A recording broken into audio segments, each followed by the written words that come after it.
बहुते नादान देवरू।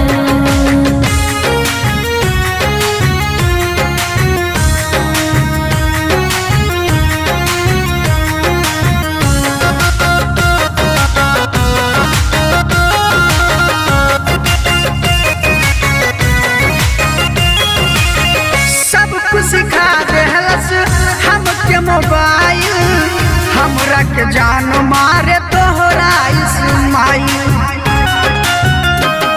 मोबाइल में सीखे चाहिए अच्छी अच्छी बात हो, फोनवा के लिए देखा जागा पूरी रात